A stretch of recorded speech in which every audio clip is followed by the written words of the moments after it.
Τι είναι αυτό? Ένα σπουργίτη.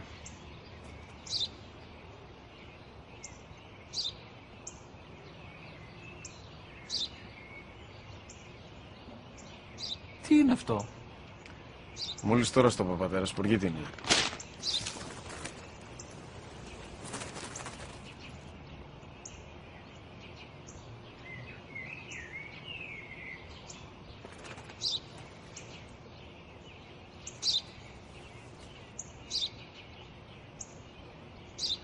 Τι είναι αυτό?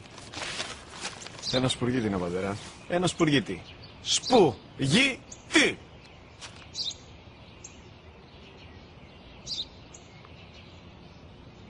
Τι είναι αυτό? Γιατί το κάνεις αυτό το πράγμα, μπορείς να μου πεις? Τόσες φορές σου είπα, είναι ένα σπουργίτη! Δεν το καταλαβαίνεις! Πού πας?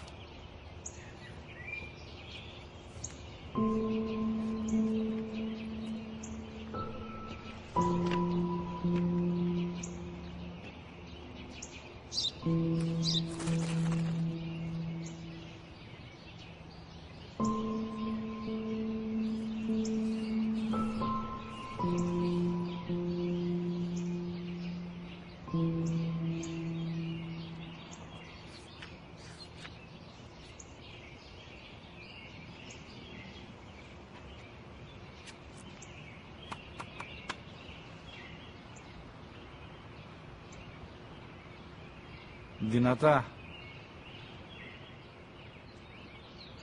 Σήμερα ο μικρός μου γιος που πριν λίγες μέρες έκλεισε τα 3 καθόταν μαζί μου έξω στο πάρκο όταν ένα σπουργίτη ήρθε και κάθισε απέναντί μας. Ο γιος μου με ρώτησε 21 φορές τι ήταν αυτό και του απάντησα και τις 21 φορές ότι ήταν